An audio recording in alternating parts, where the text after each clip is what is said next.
Hi there, and welcome to the Skylight Books author reading series. If you'd like to learn more about us and our many upcoming author events, please visit skylightbooks.com, where you can browse our inventory, buy books, and join our Friends with Benefits Club. You can also follow us on Twitter, Tumblr, and Facebook. To speak to a real live bookseller like me, please call 323-660-1175. Thanks for your support, and enjoy. So now to tonight's event. Glynnis MacNicol is the co-founder of The List, li.st. Her work has appeared online and in print for publications including Elle.com, The New York Times, The Guardian, Forbes, The Cut, Daily News, W, Town & Country, Daily Beast, Capital New York, everywhere. She's the winner of a Contently Award and the co-author with Hello Flow founder Nama Bloom of There Will Be Blood, A Guide to Puberty.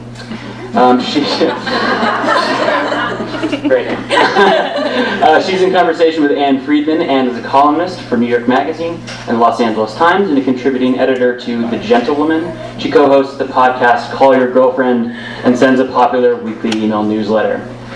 We're here tonight to celebrate No One Tells You This, Glynnis' memoir chronicling her 40th year and its intended anxieties.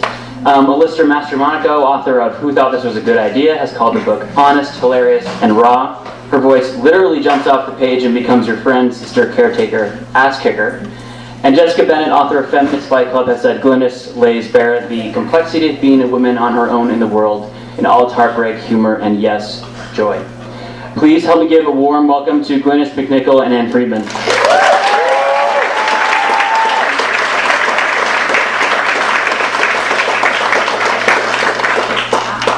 Hello. We're wearing the unofficial uniform of No One Tells You This, a flowing garment and a red lip. All the way to go. When Glynnis starts her cult, this is what we will all wear. Caftans for everyone. Do you want to read first? Okay. I would love that. Very short. No fear, everyone. I always hate when authors read way too long.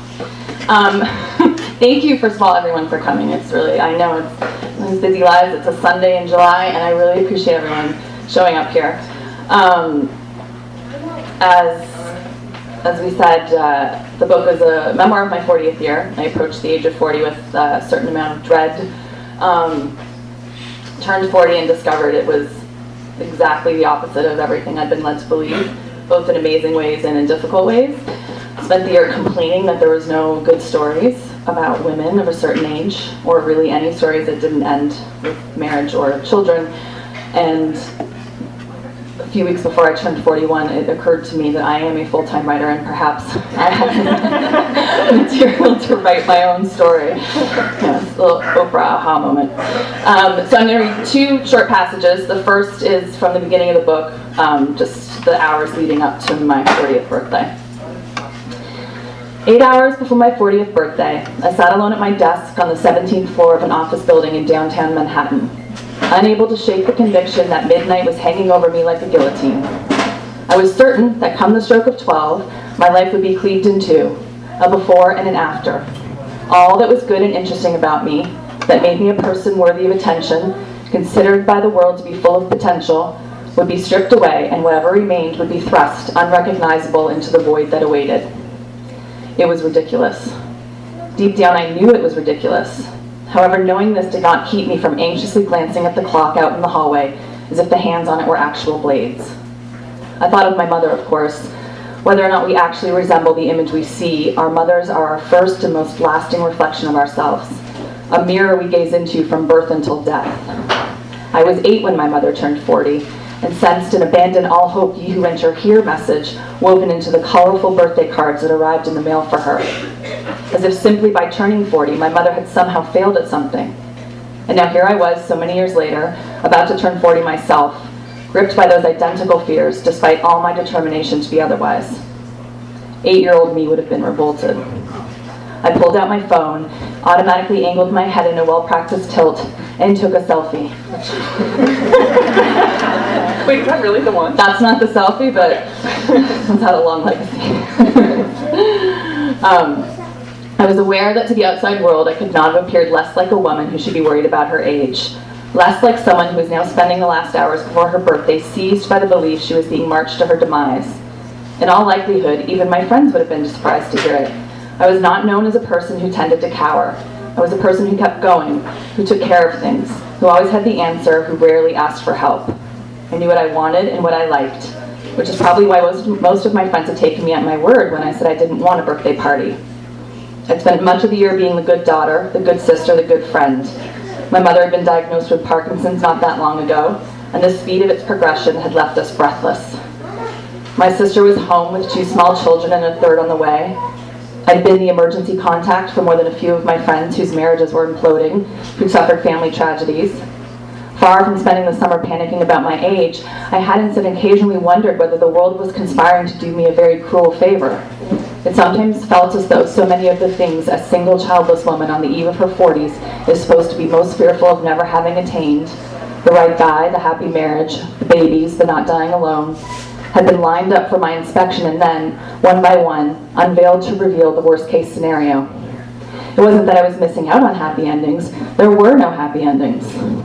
Still, it was a truth universally acknowledged, gleaned from stacks of literature, countless movies, and decades of magazine purchases I'd made, that by age 40 I was supposed to have a certain kind of life, one that, whatever else it might involve, included a partner and babies. Having acquired neither of these, it was nearly impossible, no matter how smart, educated, or lucky I was, not to conclude that I had officially become the wrong answer to the question of what made a woman's life worth living.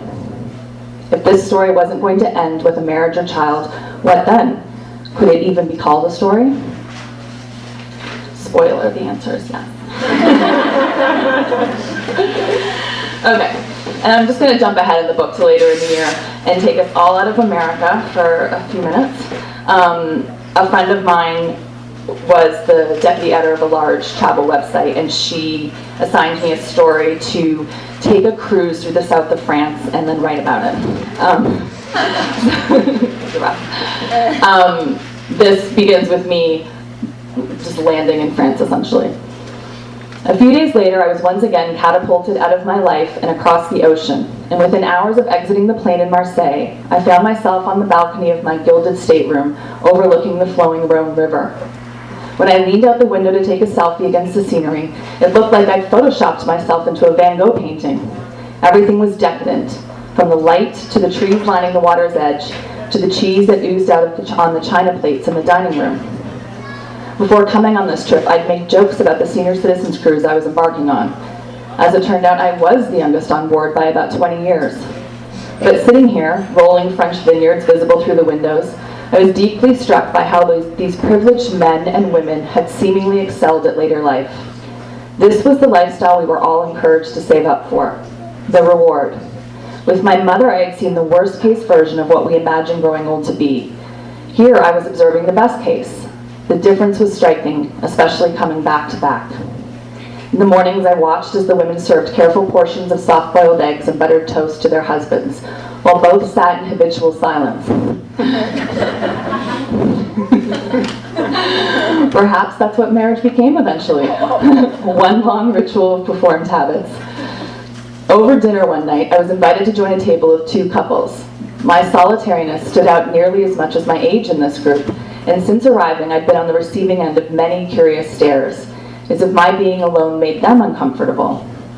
I picked up my plate and plunked down in the chair they'd pulled up for me. It soon became clear they didn't know each other either. And as the first course arrived, dinner was at least 4 courses, they began well-honed introductory stories about themselves. The couple on my left had met his children in Afghanistan more than 40 years ago. They'd had a clandestine relationship that continued into their teens. Afterwards, they'd managed to stay in touch when he was temporarily jailed during college for participating in protests. He wrote me these notes on toilet paper, the wife said, placing her hand over his and smiling at me, and then stuffed them into his pockets where his mother would retrieve them when she came to pick up the laundry. An anecdote that always fascinates me: you're allowed to have your laundry done by your mother in jail. After her family immigrated to Germany in the late 70s, they lost touch. A few years later, shortly after he was released from jail, he traveled to visit family in Germany. The very first person he ran into at the airport was her cousin. Inquiring after her whereabouts, he quickly traveled to meet her. 2 years later, they were married and immigrated to California.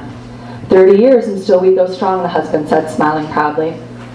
The couple on the other side of me were two women, Judy and Joan, celebrating their 6th wedding anniversary and their 65th birthdays. At first glance, I pegged them for a pair that had been together for decades, but I couldn't have been more wrong. We met on Match.com, Judy told me. Judy reminded me of B. Arthur, tall and stooping, with a deep, commanding voice that suggested she was not in the habit of suffering the opinions of others. My husband had died in a fire a few years before. Her breath caught with emotion, and the second I met her, I knew Joan was the one. Joan looked like an older, heavier, taller version of Blanche Devereaux. I'd seen her being helped on board earlier, navigating the walkway with 2 canes. Same for me, said Joan. I'd been divorced for 5 years, but I knew. My husband walked me down the aisle. So much for thinking I had these people or anything else pegged. I could practically hear Katharine Hepburn's sharp voice ring out from the Philadelphia story. The time to make up your mind about people is never. I always wish I could do a good Katharine Hepburn impression with that one. Not yet. Here I thought were the stories that made marriage seem like a good idea, something to be pursued and something that could be sustained. Advertisements for marriage. Eventually talk turned to me and I explained I was on board to write a story for a travel site. Do you ever come to California? Asked the man. I'd like you to meet my son. He's very smart and very handsome, but he needs to meet a good woman. I laughed. I'm sure he's too young for me, I said. The man shook his head emphatically. Oh no, he's 28. I paused, but only briefly. I was learning to get a kick out of the response some people had to my actual age. I'm 40, I said, and waited. The round of gasps and raised eyebrows I anticipated didn't disappoint. After demanding I reveal what year I'd been born, the man leaned back in his chair and looked at me with raised eyebrows. And you are not married? I'm not, I said, only realizing afterward the question had been entirely drained of its sting. Then again, perhaps it's hard to be stung when you have just stuffed yourself with a pound of stinky, gooey cheese and followed it up with a bowl of chocolate mousse. His wife leaned forward. She'd been pleasant and smiling throughout the meal, but now sounded a bit alarmed. Oh, but I hope you're not ruling out marriage entirely. I looked around at all the wealth and security and pleasantness, and then back at this couple who had survived so much, and to the 2 women who'd found each other so late in life, and I wondered at the idea that anyone could rule out anything other than death. I assured her I wasn't ruling anything out, and then grinned. But at this point, it would take a lot of convincing. One of the reasons I was on this boat, after all, was because I never had to check in with anyone when I wanted to do something.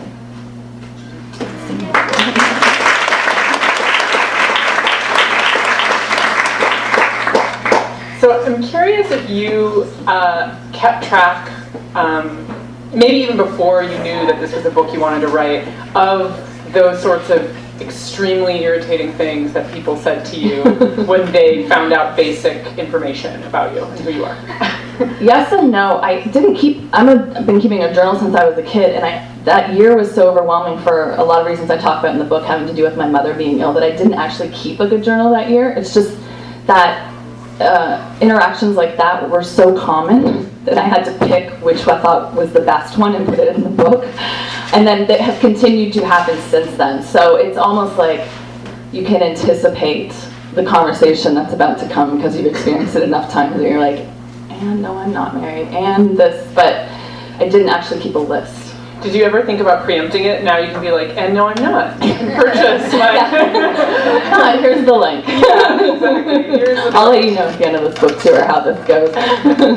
Yeah, because I think that there's, in the kind of first part that you read, this idea that the world has expectations that they place on, I mean, everybody, but in your case, a heterosexual woman who's like of a certain demo, whatever. Like you were very aware of like what the kind of supposed to's were.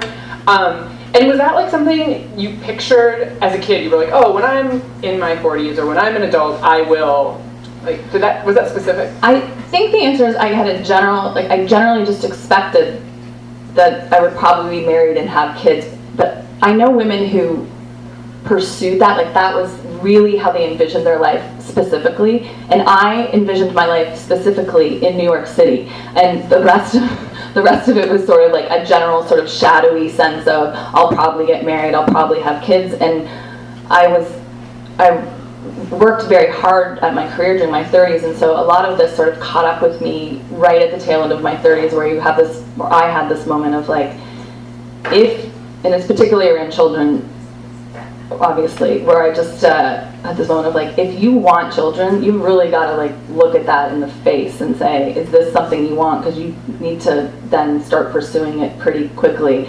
or be okay with it not happening. So up until that point, I think it was like a sort of a back burner idea, and this general awareness that this is how I was supposed to be living, which is sort of reflected back at all of us every time you walk into a magazine store or you go to the movies. You know, like it's sort of everywhere. But you didn't like feel it in your core in some way, like. I don't think so. My editor asked me that all during the editing process of this book. She's like, was there a moment where you knew you weren't going to get the thing you always wanted? And I was like, I don't know if I always wanted it. I think that was the thing, is I had to really look at that question and answer it for myself, because I didn't want to like sort of slide into this version of my life without making sure I very much wanted to be there. Right. Yeah, and you know, you also mentioned in that first passage that a lot of the people who are dear to you during this 40th year had like really difficult time with things that were supposed to be like I'm air quoting hard, like happy ending set up. And so I'm curious about like those people in your life and the conversations that you had with them, particularly while you were working on this book, about like feeling great about the path that you were on, and whether they kind of felt like they were being used as a foil, or I don't know. A couple of them are here tonight. I think inevitably, and particularly, well, maybe not particularly, I think we all look to our left and our right and measure our choices by the ones our friends are making. I think that is why if all of your friends get married, it can feel like this overwhelming experience, or everybody's having children but you, it can feel overwhelming, because it's just how your world shapes itself around you, and it becomes a measuring stick of where you are or where you aren't. I gave this book to all of my friends who were in it and said, tell me if you want your names changed or anything taken out. Like, I wanted everyone to be very comfortable with how they were being portrayed. And I have a very transparent relationship with my friends, and I think they all knew like what I was struggling with and what I was thinking. And they all signed off, so you're okay with it. But I think the interesting thing, I wrote this article for the New York Times last weekend about nobody believing I'm happy, and and in the editing process of that was removed a line where I make the point that no one who actually knows me thinks this, and so I got all these strange emails from people being like, you need new friends, and I was like, I do not need new friends. Those are the only emails I didn't respond, but I felt very compelled to be like, that's not what that article was about. So I think I'm very fortunate that I do have a friendship circle. I've had many of my friends for decades, and we've all known each other through so many iterations. But I met a woman at a reading the other night. She's in her 20s, and she walked up to me and she just said, how can I get friends like yours who are supportive? I know, I had the exact reaction. I said, I don't know, but I think maybe you need to change up the ones you have if they're making you feel bad. But I've certainly had friends in my life who've had that experience with their college friends or whoever it is, that they're made to feel bad about their life choices. I've never been made to feel bad about my life choices by my friends, ever. So I think I'm very lucky in that. A lot of this was me struggling to figure out what the narrative, I talk about this a lot in the book, and we've talked about it, the sense of like, there's no blueprint for what this looks like, because we don't really have a narrative. We have very narrow narratives around women's experiences, and so I was really struggling to figure out, like, what does my life look like from here on out, and how do I measure it? Like, there's very little ritual around women's lives after a certain point, and that felt very overwhelming. Were there examples that you did look to, like people or like communities who you felt were like reflecting the kind of values that you saw in your own life? No, and that's the thing, is that everybody, when I talk about this, people always say, well, I have an aunt that did this, or my grandmother's sister, or like, here's this woman, and I appreciate that I'm far from the first person story. I mean, like, that women have not married and not had children and lived fulfilling lives has clearly occurred before this moment. But I think what I felt the lack of was like an overarching narrative that we really take for granted when you fit into it. And when it's not there, the results for me were very suffocating, and for other people, when narratives around people's lives and the complications of it don't exist, can be deadly, I think. But so no, I really struggled to find someone that I could be like, and I would piecemeal it out, like, There was parts of the movie Auntie Mame when she's like in her Beekman Place duplex, and I'd be like, that's it, that's what I want. But of course she gets married at the end of that movie, and there'd be we're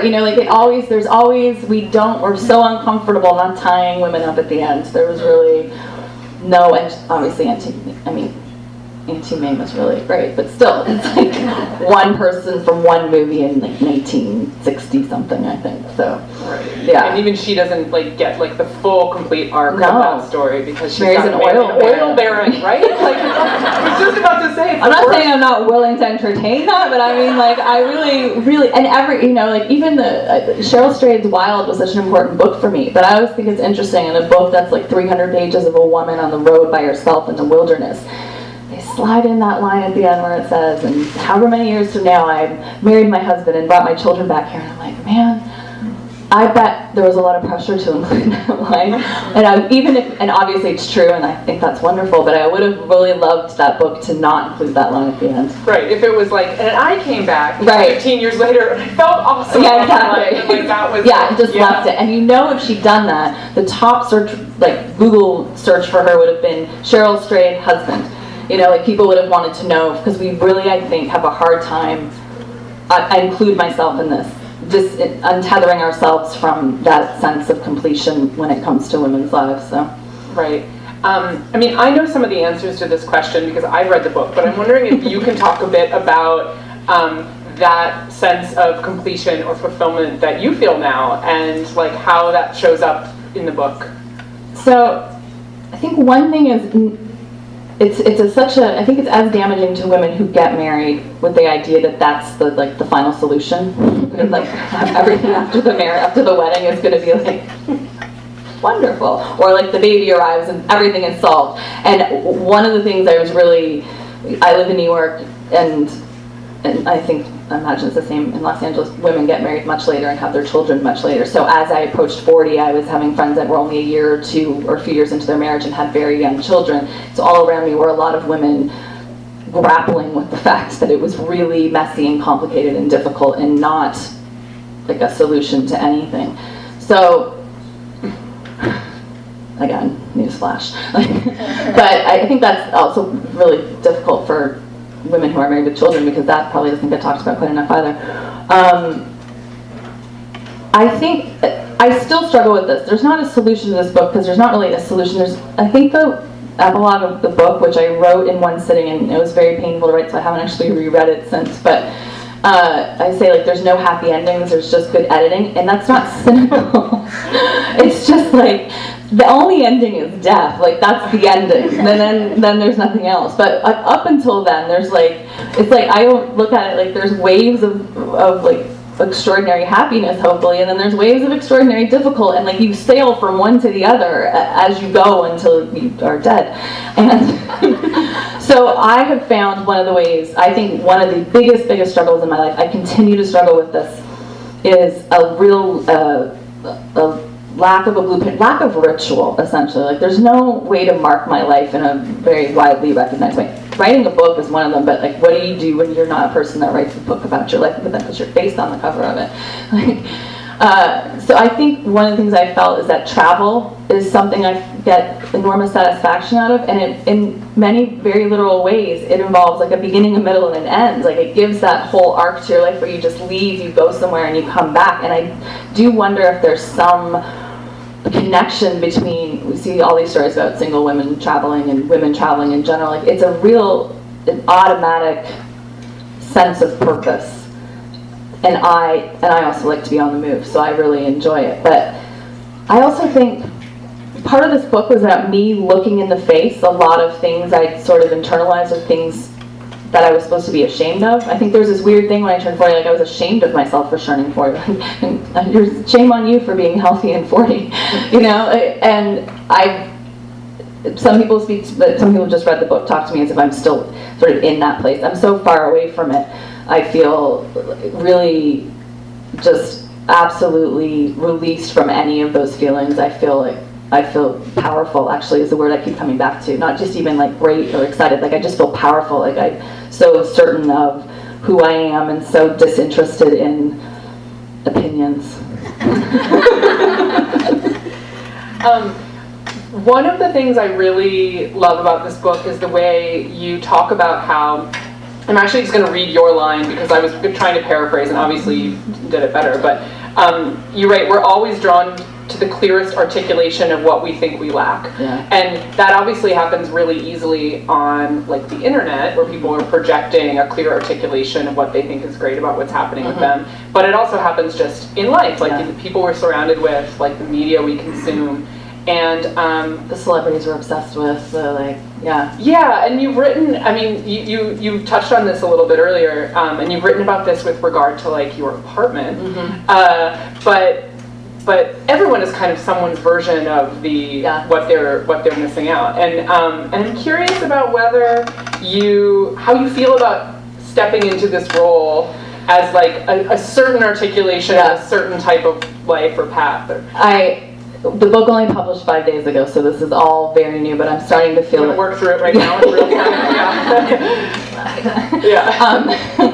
The answer is I hope to be, and I certainly try to be in the book, like very clear about the messiness of this. Like, as I was writing the book, I started writing the book almost immediately after that year ended, and I was a writing teacher that said you'd always wait 5 years until you write something. And in the writing of this book, I kept thinking, like, if I was writing about being 23 years old, it would be I would be so able to articulate all the things I was feeling. It would probably make for a much cleaner, more enjoyable story. And then I thought, I'm really attracted to stories that capture like a certain messiness of being a woman, because it's so rare. Like the Top of the Lake season 2 is bananas, and I love it.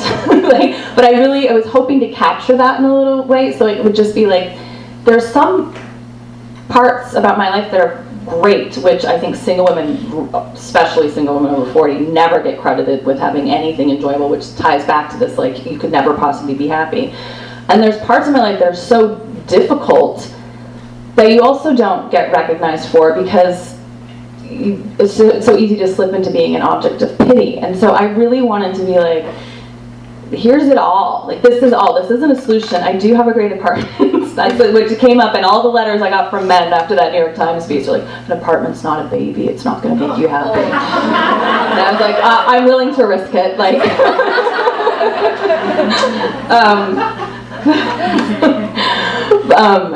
it does, and it doesn't. It's not something. It's just like, especially in New York, where real estate is such like the preeminent way. It's just, I really wanted to be like, and also tie back to a room of one's own, like a woman having a home that she likes, that's not like something she's settled for, but that she chose, which is satisfying.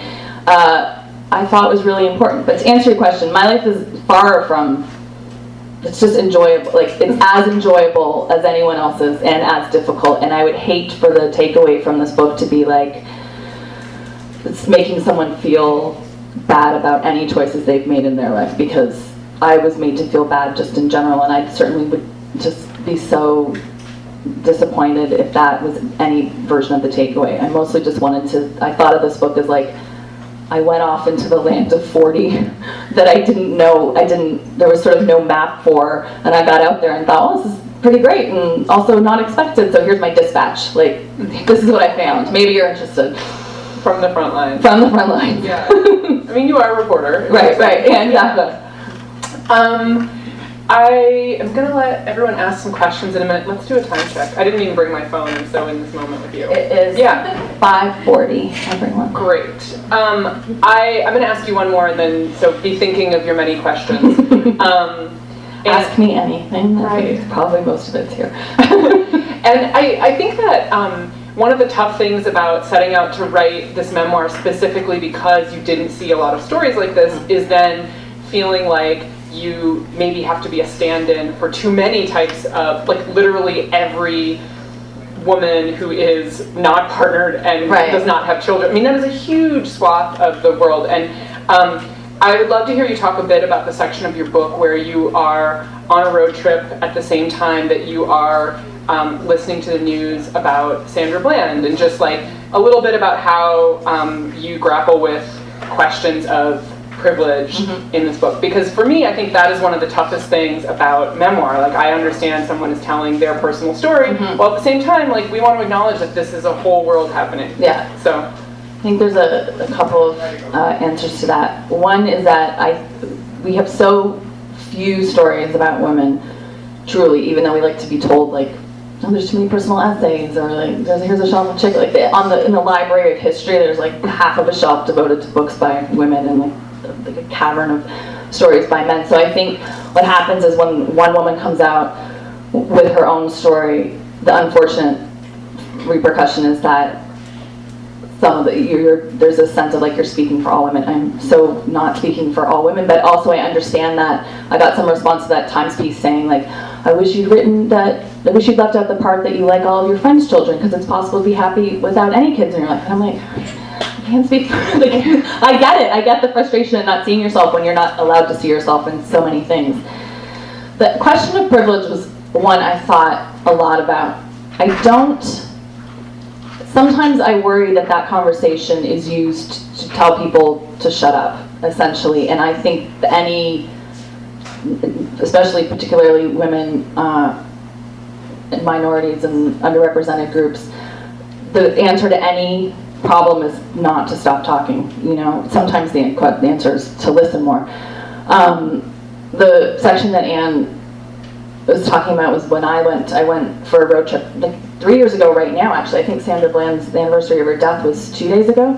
And I have driven across country many, many times. It's one of my favorite things to do for like 20 years. And my friend Jo and I were driving her across the country. She was getting married and meeting her fiance, and I would joke that instead of walking her down the aisle, it was like driving her across the interstate. But we left just as 2 days after Sandra Bland died. And so the news was very much us on the road, two women. Jo's going off to get married. I had just sold the There Will Be Blood book that they mentioned earlier, and this sense of like exhilaration and excitement. And we were accompanied along the road with the reports of Sandra Bland, and I just was so aware, and I've been made aware of this many times on the road. Everyone should drive across America. It's an experience, but of how differently the stories around my life as a white woman in this country affect how I'm treated, and how differently Sandra Bland was treated for no other reason than the color of her skin, and that when I say I found narratives around women's experience suffocating, and how narratives around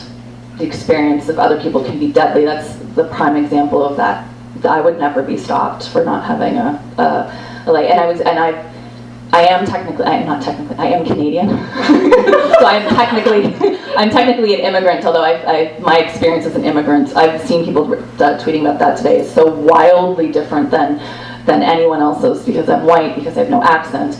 I grew up on American television. And so but I do cross the border every 6 weeks, and I'm always very aware of how differently I am treated at JFK Customs or wherever else I am than I would be otherwise. And so often when I think of privilege, I think of it as that your job is to sort of, if you're in a space, to look around and figure out who's not there, number one. Figure out why they're not there, and figure out how to bring them there, and then hand the microphone over. That one of my hopes with this book is that it maybe cracks open the understanding that women are so hungry for stories that depart from the usual narrative. And we're seeing so many examples of that this year. Like, there's so many wonderful books that are all coming out to reflect a diversity of experience. I just want more, and we talked about this on the podcast, like more and more and more and more. It's like you want more and more, and to hopefully support that in any way possible. Does that answer your question? It does, yeah. And for what it's worth, I thought that section was really great. Not that you're like needing my like review, but one of the reasons why I loved it is because it was something that you were grappling with in real time. I mean, it makes sense in the scope of the memoir. It wasn't like you in an armchair years later being like, oh, I should have thought about that. Right. Like, it makes sense in the narrative of your 40th year. I mean, literally, how do you move through the world, and how who you are affects how you're able to move through the world. I was literally moving across the country, like, as a white woman, and we have, limited narratives around any woman on the road, but the narratives of people of color on the road in this country are fairly limited to slave narratives, and that, or crime, or, like, none of that is, the reality is very different from what we're told and how deadly that is, and it just was so apparent, because it was like, we were both on the road together. Something to think about. I'm sure many of you have questions. Yeah? A few? now would be a good time to put your hand up. I have so many I haven't gotten to, so I'll just jump in if no one has one. Hit me, everyone. I haven't fully thought it out, but I am a teacher and work with young kids all the time, and I'm stuck on this idea. You talked about how pervasive the narrative is of the nuclear family getting married kids, and like, how do we make other narratives more okay, or just like that kids can see that for themselves?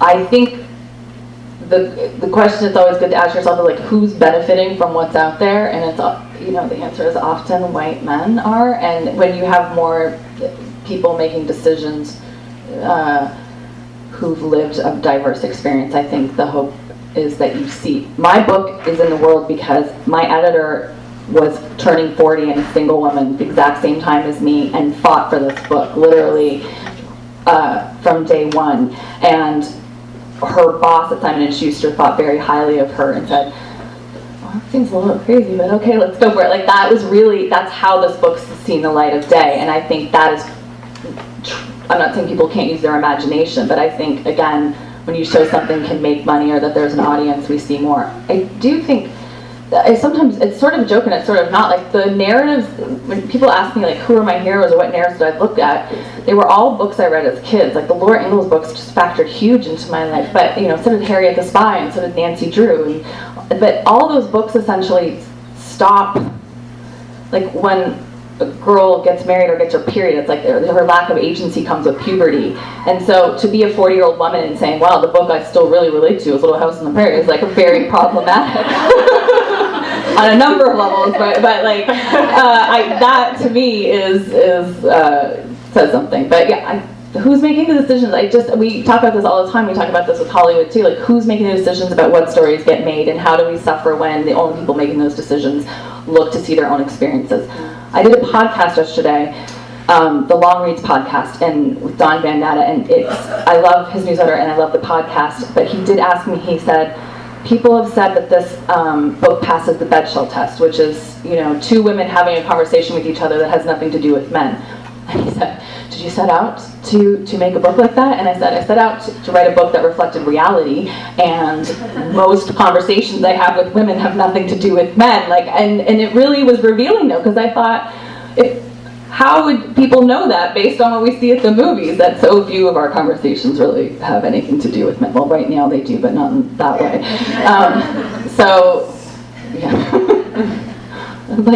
Like, wouldn't it be fun to have like a 5-year period where the only people making decisions were,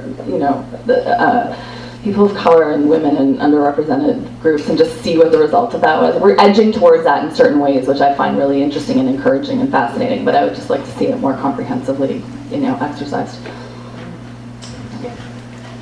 I'm curious, you mentioned about rituals, and how do you think it's specifically different for women versus men? The interesting thing is I haven't thought a lot about the experience of men. A couple of people asked me, somebody said, did you think about men when you were writing this book? And I was like, no, not really. I think women, there's a lot of ritual around women's lives up until they have a kid, and then you're on the blueprint and the rituals around the child.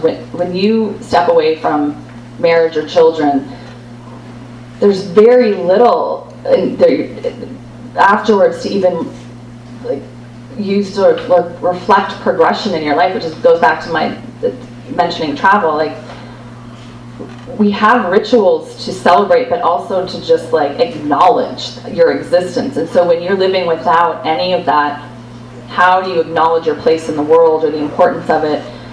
There's no Mother's Day, there's no, there's nothing. And I don't know that we understand how damaging, I don't think I thought about how damaging that would be until it became a place of like, how do we celebrate me? There's that Sex and the City episode, the shoes, everybody all knows I'm talking about, like, your right to shoes, where she says, I'm going to have a baby shower and everyone has to bring me shoes. Like, that was one, I think, way to get at what's lacking. And I also think this whole conversation around self-care, even though it's mocked, like, that's another way that women are trying to recognize their own lives outside the role of, the traditional narrative. I don't know what the answer to it is yet.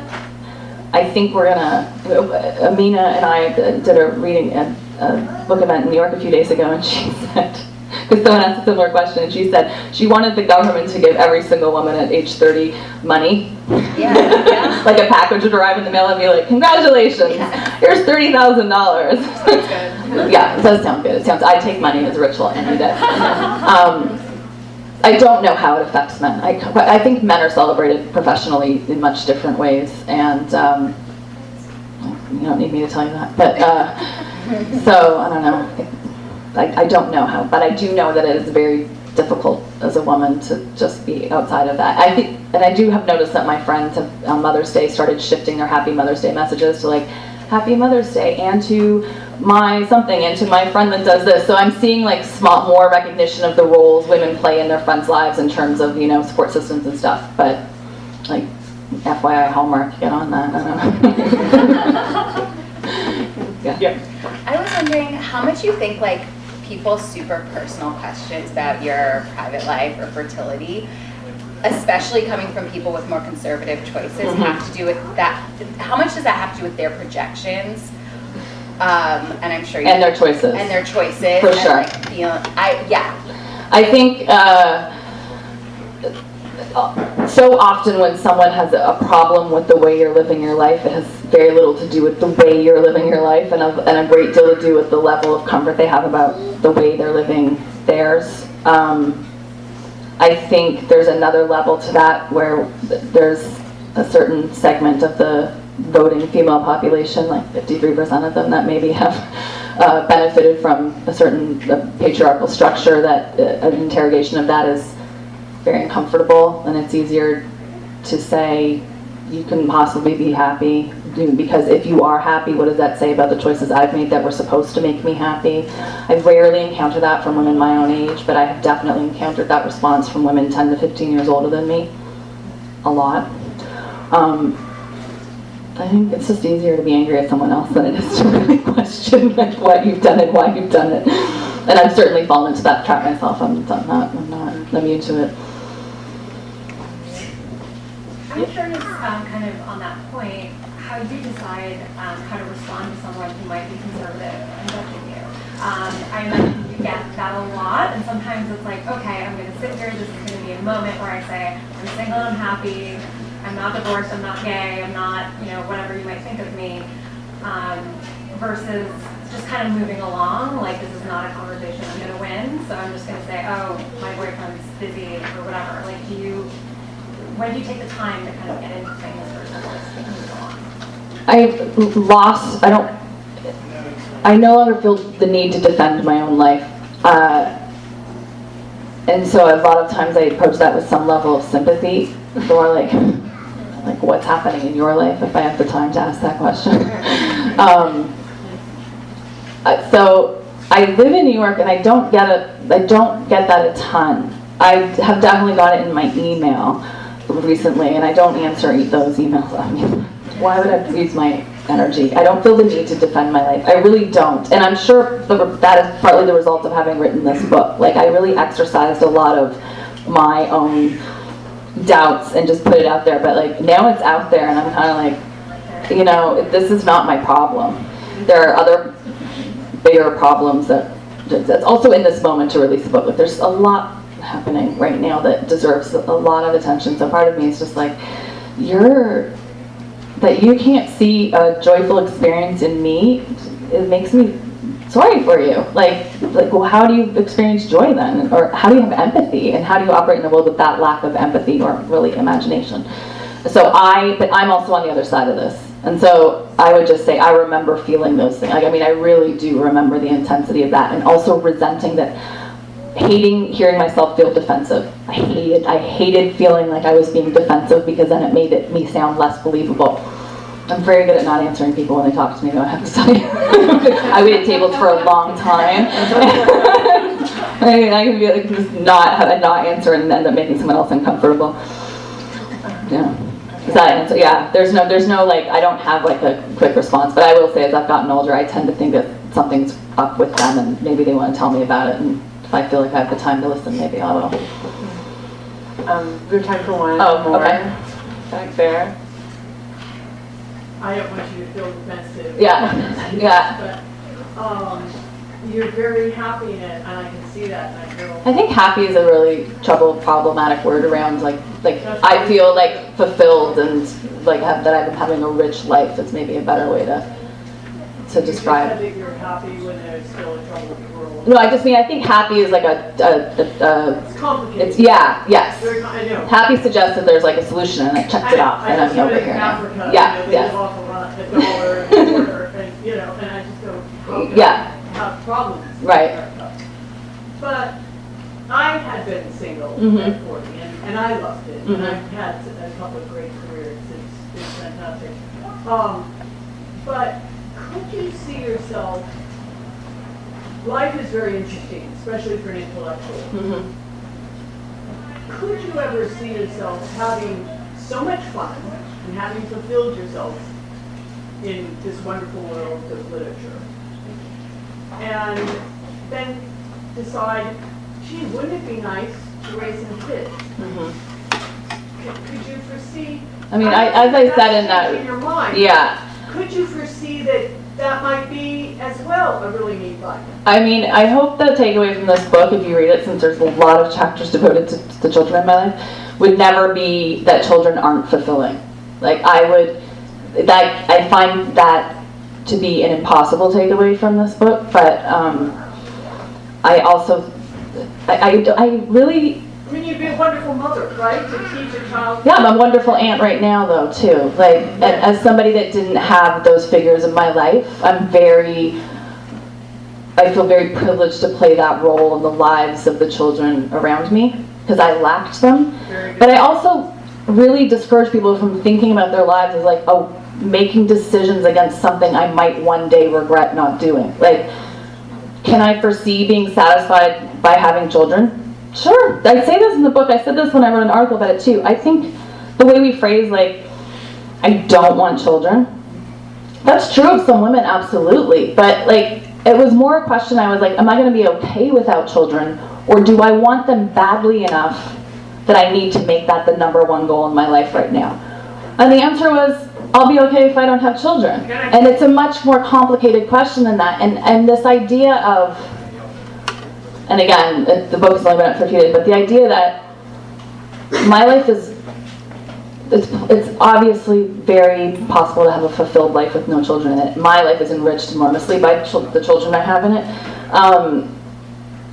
Like, it's possible to have both.